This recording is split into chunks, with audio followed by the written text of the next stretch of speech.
So, welcome, Vernon. Uh, I, Thank you, Antonio. I know that you and Katie have a new book, about managing toxic people. If you look to the web in the last couple of days, with Elon Musk acquisition of Twitter and all the news about laying off people just over the weekend, even without any knowledge about who they are and what they do, I think it gives us a kind of a good start for the book. So, Yes, unfortunately, yes. But first of all, can I just say I'm sorry that Katie is not with us. She's not very well at the moment, and so we agreed that I would then represent her views. I'll try and represent her views as best I can. I won't do as well as she would have done, but apologies for her not being able to come this morning. Yes, we have produced a book called Toxicum: Managing Toxic People, and it's extremely timely. It's timely because of what's happening in the world today. If we start thinking about the actions of some of the people who are most in the news and we analyze them, we find that they are suffering from toxicity. They are highly toxic people. We know that in life, we may have a toxic family member, a toxic partner, a toxic friend, a toxic neighbor, and that's highly disruptive. And in business, if you have a toxic colleague or a toxic employee or a toxic boss, that can cause huge problems. But on a grander scale, on a geopolitical scale, if you look at some of the leaders, so-called leaders today, their level of toxicity ends up with killing people. Essentially, you're destroying people. And so we felt that this was so important, and our previous books have been about how do we manage turbulence, how do we manage change, how do we manage stress. But it was only a very short step to produce a book. I don't know if I'm allowed to put it up here, which is about managing toxicity, and it's toxicity at home, but also there's a whole section on toxicity in the workplace, because in some ways they overlap. If somebody is suffering from toxicity in the home, they will unfortunately bring that in one form or another into the workplace. And similarly, if there's toxicity in the workplace, and I've seen this, they will bring that back into the home as well. And so what we've done with this book is to explain what is toxicity, because it's a wide world, a word that covers a multitude of things. So we've defined the different aspects of toxicity, from mild toxicity to aggressive narcissism, and the different ways it expresses itself in the home, in the workplace, with an analysis of different toxic types you'll come across. So that's the first part. And then the second part, which I think is what's unique, because obviously there's a lot of material available on toxicity, but what is unique about this is that we then challenge the reader to examine their own toxicity, because we all have the capacity to be toxic. We all have that, right? And by analyzing, and so we use a bit of Jungian psychology and other psychology to examine our triggers, examine our toxicity. And when we do that and do what's called shadow work, we will understand a little bit more about what happens inside us when we become a bit toxic. And as a result of that, we're better able to control, because part of what we need to do is to be able to see our toxicity and stop it before it happens. And then we have much more empathy with toxic people, and we're much better able to handle them because, hey, we've been there, right? So we know what's happening in their minds. And by adopting, then the next part is adopting the 7 strategies, not always at the same time, but they're all relevant. You can then be in a position to manage that toxicity without fear, assertively, calming the situation down and dealing with it. And if you follow the program, really, especially the pieces on yourself, there is nothing that you can't deal with. Right? There is nothing that you can't deal with.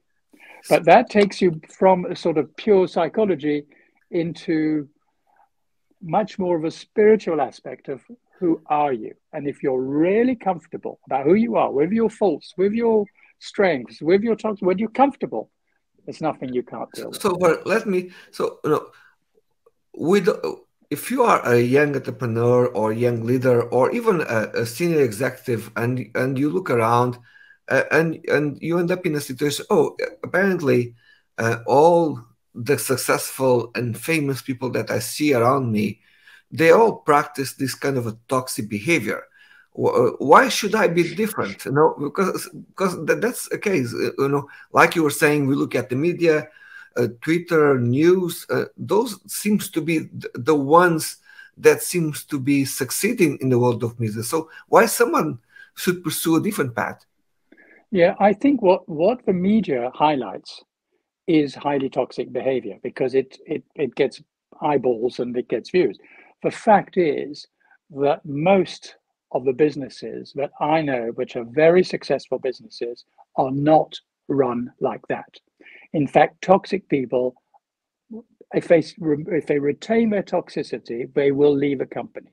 It cannot coexist with an environment where people have a common goal, have a common ideal, have a harmonious working environment, are looked after properly, and are cared for. Now, will there be toxicity in every business? Yes. Do leaders have to deal with it? Absolutely. And one of the biggest problems is that leaders who themselves may not be toxic are too tolerant of toxic people around them, right? They're too frightened to say something or they don't know how to handle it. And so they will say, oh, well, it's going to be okay. No, it's not going to be okay. And part of the responsibility of leadership is to ensure the harmony and the alignment of teams. And if they see something that's not quite right, they need to deal with it. In the book, there are eight case studies, and they're all taken from life, by the way. I hope some of my friends don't get worried that they might be in it. However, they're all taken from life, and they're all generic to the extent that I think it'd be very difficult for anybody to read them and say, oh no, I've never come across this, because they have, right? It may be them or it may be somebody else, but they've come across it. And the critical responsibility of a leader to deal with something is highlighted. Now, how do I deal with it? Well, I need to know how I manage toxicity. So this book is all about how do I manage toxicity without fear, because I've got a responsibility. If I'm the boss, or if I'm a family member, responsibilities go into families as a parent or as a sibling, or you have a responsibility. And if something is not right, you have to deal with it. So you've got how do I deal with it is actually all the 8 case studies. And the section before are the 7 strategies. What do I do when I'm faced with a toxic person? And then at the end, there's a little sort of there's a sort of a very short reminder in the event of a panic situation. So what do I do? And it's like on 2 pages to try and help people if they've got a panic situation. So how do you believe be the best way for someone that is working with a toxic leader to protect their mental health? What we should do? Absolutely. Yeah. Well, it is one of the case studies, actually. One of the case studies is of a person who highly competent, very good with people, but reporting to a highly toxic boss, who, for various reasons, doesn't want to recognize this person, doesn't give them the resources they're needed, constantly criticizing them. What that person does is they try to go to him and say, or her, and say, I need more resources. I need to do it. I can deliver all that, but I need some help. And the person completely ignores them. The net result of that, so this is a true story, the net result of that is that this highly competent person leaves and joins a client in a very successful environment. And that leader has lost a very competent person who's bringing in a lot of business out of sheer toxic stupidity. So what we then explain is, what should that boss have done? And what should that person have done? Could they have done anything differently? Well, strategy number one is, if you're in the presence of severe toxicity, you must leave, step away, go back, avoid it, right? So if you're in the street and somebody comes up and is very rude to you, they're highly toxic, move away. Do not get triggered. Right? So number one is move away. Number two is know who you are. Be comfortable with who you are. I know that I'm good. So this person knows what she's worth or what he's worth, right? And knows I can go somewhere else. So I will give it my best shot to try and get the resource and try and get the thing. And if it doesn't work, I am happy to move because I have no other option. And the third is keep calm. Whatever happens, if you're faced with toxicity, keep calm. Do not say anything. Do not get triggered. Do not get engaged. Now, it depends on the level of toxicity, but in the home, I've seen this. That somebody gets terribly, terribly angry with the other partner, probably for reasons that have nothing to do with them, but that's a toxic response. And the person keeps very, very calm because the storm blows over. And eventually, if ego has nothing to fight against, ego stops, right? But you have to be very self-aware. You have to have self-knowledge and self-confidence to just stay calm. Now, one of the examples I give in the book is, which happened to me incidentally, that I was in an airport and there was a delay or something, and one person really lost it. I mean, really, really lost it, and flew off a handle, screaming at everybody. And I just stopped them and said, "Excuse me, may I congratulate you?" And they said, "Huh? What?" And I said, I want to congratulate you. He said, what are you talking about? I said, your demonstration, your performance of somebody who's really, really angry and upset and losing it all is absolutely brilliant. You must be an actor. And I said, no. I said, well, it's not. It's obviously not who you are, because we're having a lovely conversation now. But look what happened, right? And he said, yeah, you're right. What the hell am I doing? So just by keeping calm and changing the narrative, the toxicity. Now, I'm not recommending people do that, right? I'm not recommending you do that because it takes a little bit of courage. But what I'm saying here is stay calm, be true to who you are, know who you are, be comfortable with all your faults and everything. You are who you are, and then take calm action. There's a big difference between reaction, which is ego, and response, which is conscious presence. Ego reacts. So as soon as something happens, ego's there to defend you. So ego reacts, right? Stop that. Go to response. Response is from a place of peace. You will take much better decisions that way. Now, these are just some of the things that are in the book, because what we're trying to do with this book is actually help people learn, how do I deal with this really horrible thing that can happen? But no, just in fairness, and just after listening to your comments in relation to the reference and to your story, I'm sure there are people that are going to read the book, they are going to learn from it, and are going to improve. But I'm almost sure that some people they can read all the books in the world, but they are going to continue to be toxic, right? There's no hope. Absolutely. Well, there's always hope, but yes, I mean, there's no question. We read all kinds of books. How much do we retain? I mean, when I read some of these wonderful, wonderful books, so I mean, really wonderful. I don't read them once. I read them 3, 4, 5 times. I try and memorize some of the quotes and so on, because otherwise, I mean, a normal novel or something, you read it, it's great.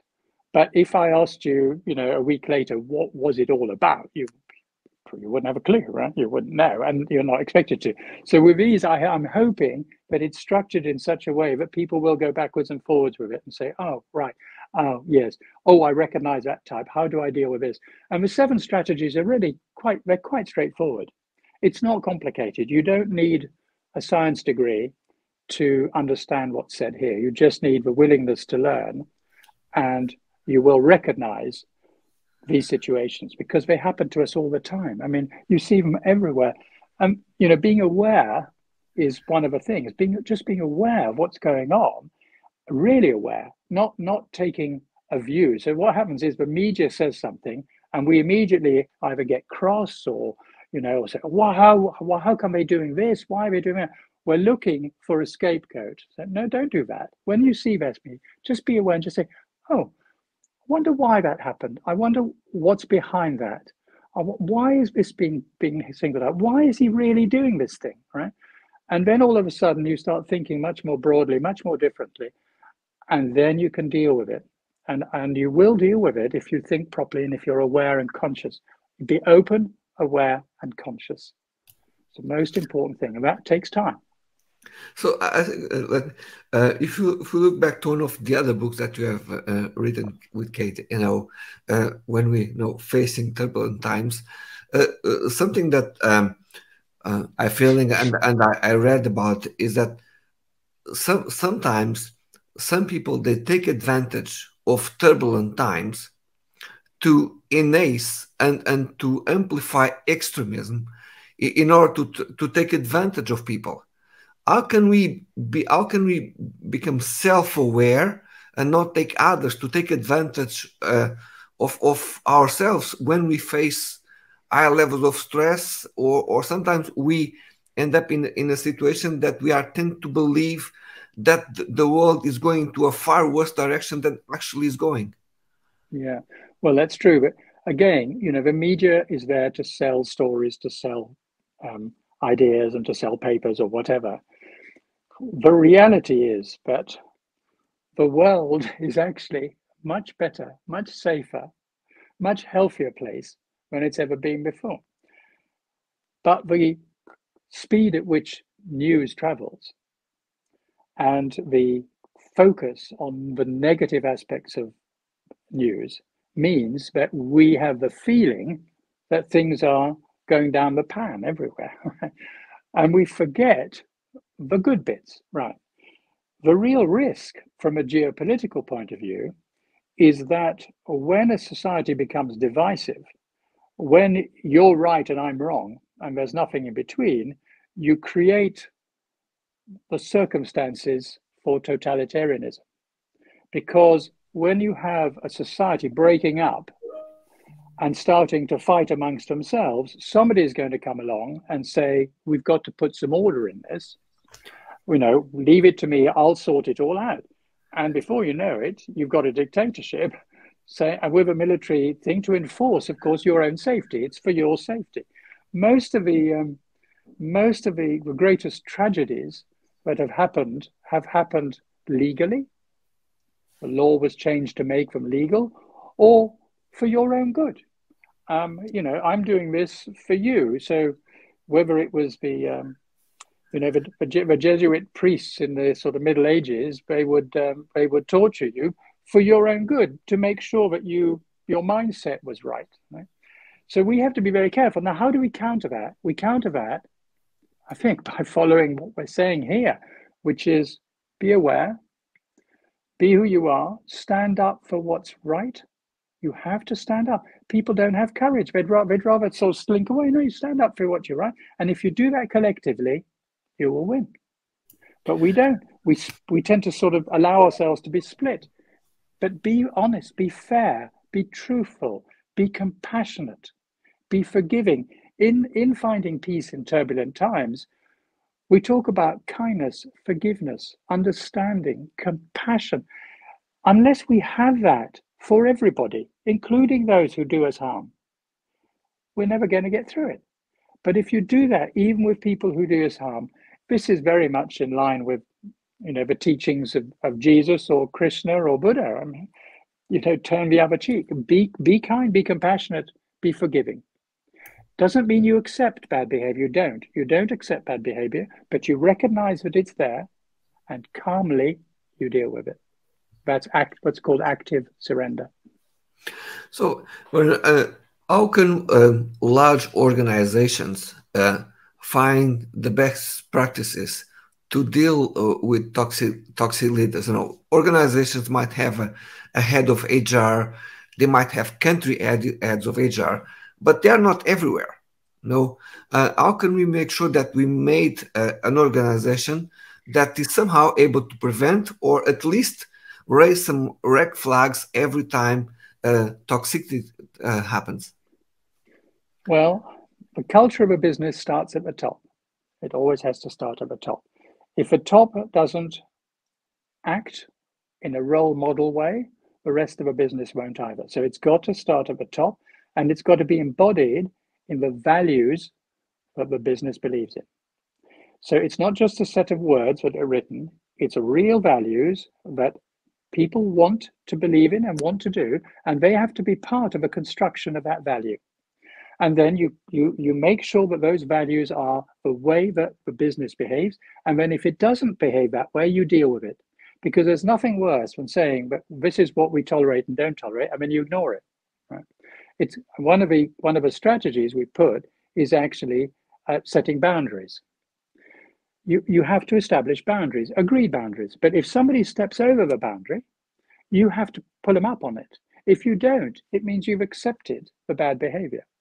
And this, if you look geopolitically, how many times have leaders said, this is our red line in the sand or whatever, and then when something happens, they ignore it, right? Well, what sort of signal do you send? So the answer is, in a corporation, is no different from a geopolitical environment. Starts at the top, embodied in values that are really believed. You recruit on the basis that people who are recruited have those values, and you train those in the business. And you'll find if you do that right, and I've seen it, if you do that right, the people who don't have those values will leave, either because they don't fit, they don't like it, or they get pushed out. But it's a process, and everybody's got to be given an opportunity. But that's how I would start at the top. If a top believes it and exposes it and expands it, then it will happen. I'm curious also about the process that led you and Kate to bring this book forward. I'm sure you have done a lot of research. You have read a lot of documentation.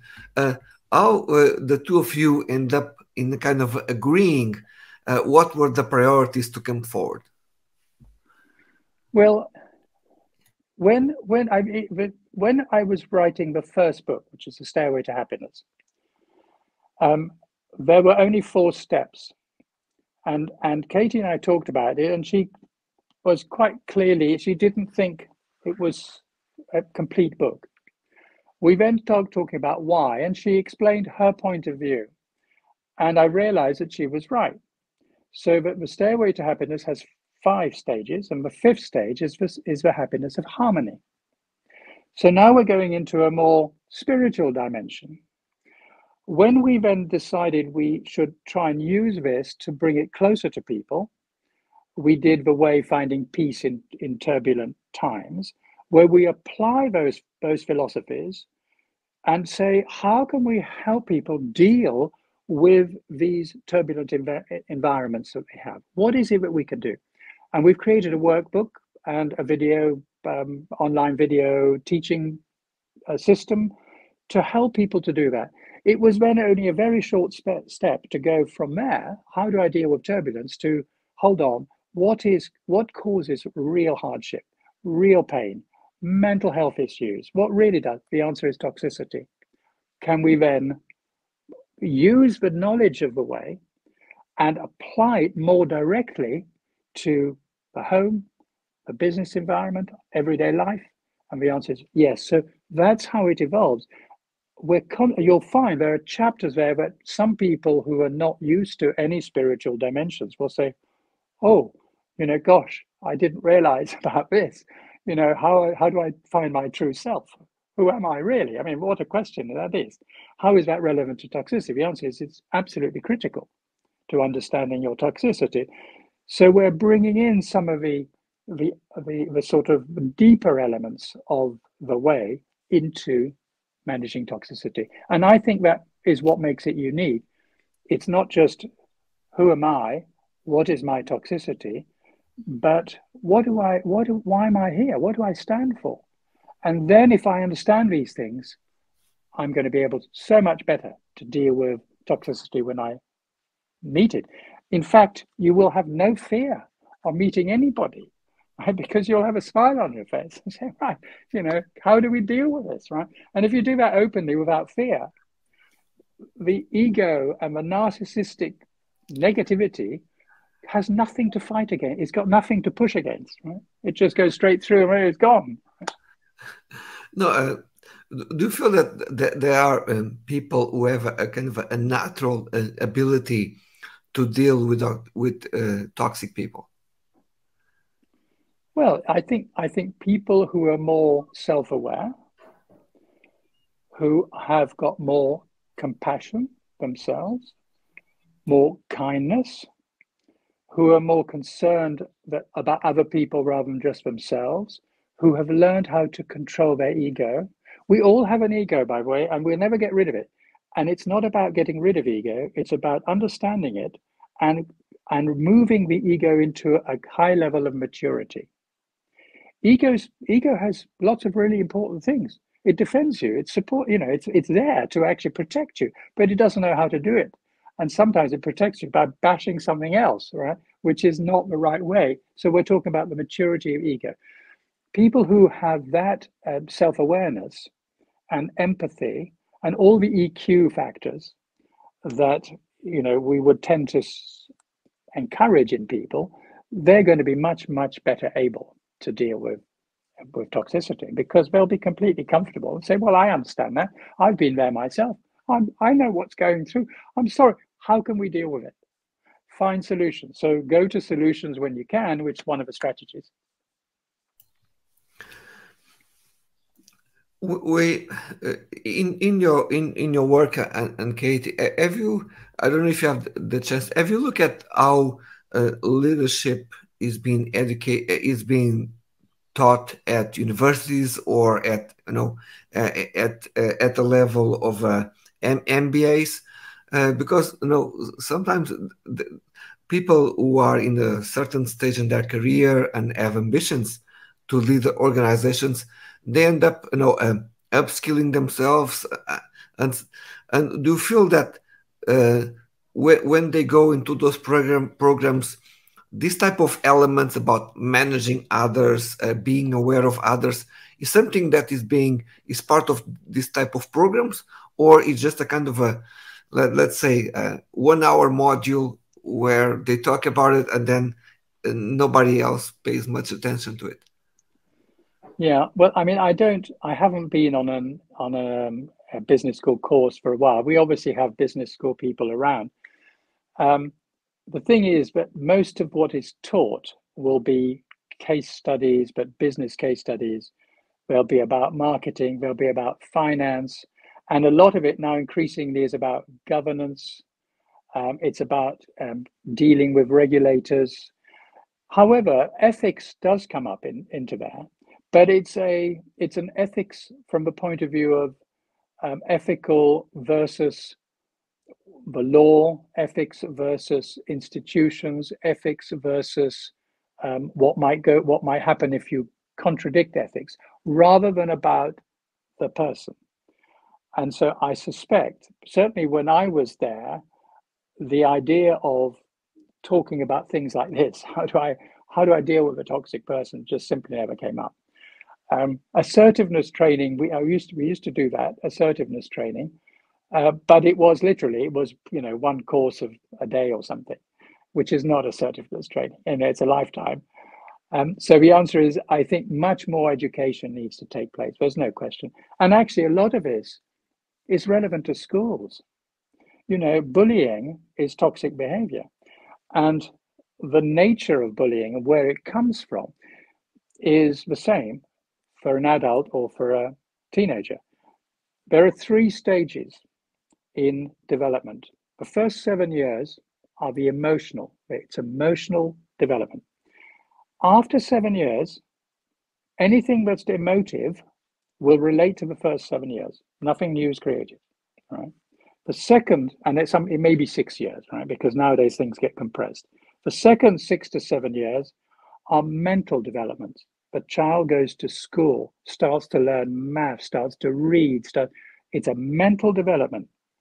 And the third stage, from around puberty, is physical development. The physical, how do I look? My body, what's happening to my body? Who am I?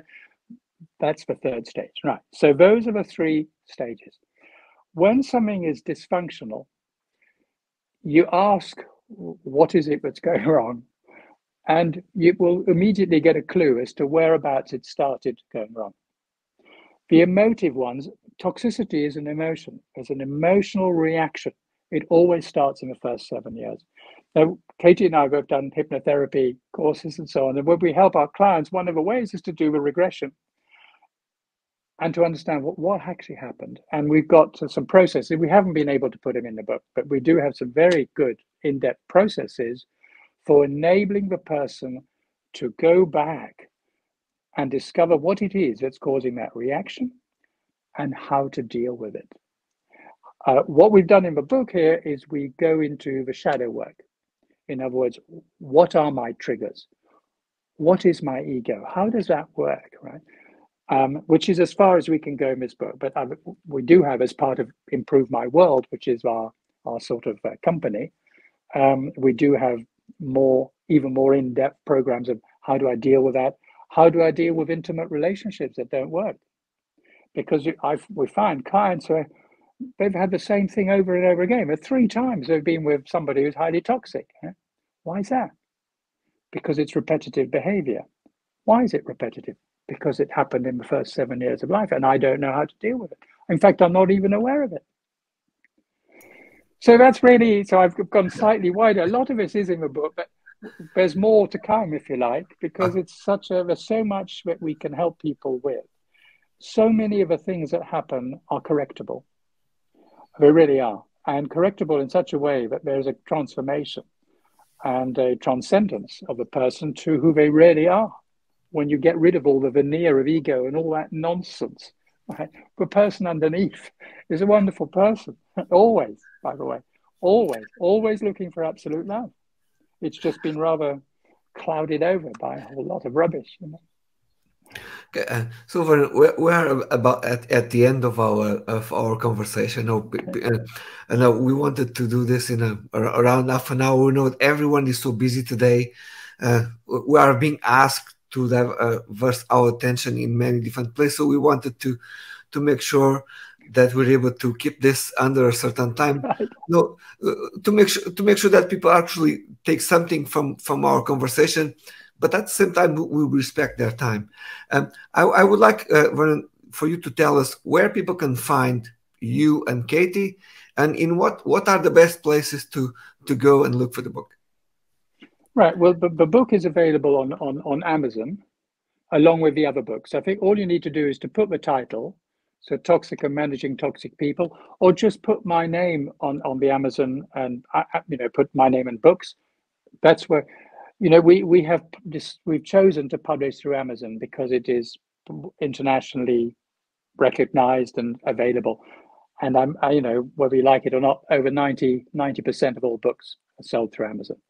And they've done a very, very good job for us. So that's where it's available. Katie and I have a website, which is called improvemyworld.com, and which we're in the process of updating, and we'll put more material on that. And it includes free videos. It'll include some free guided meditations. And we do courses, we do coaching. And I'm available through my email address, Vernon Sankey @outlook.com. So anybody can do that, and I'm protecting Katie's email, but if whatever comes into me, we share together and we deal with together. So the website, we're on LinkedIn, we're on Twitter, we're on Facebook. The books are on Amazon, and that's probably how you can get to us. So thank you so much. And thank you, Antonio, and very kind. Okay, thank you. Thanks. Bye. Bye-bye.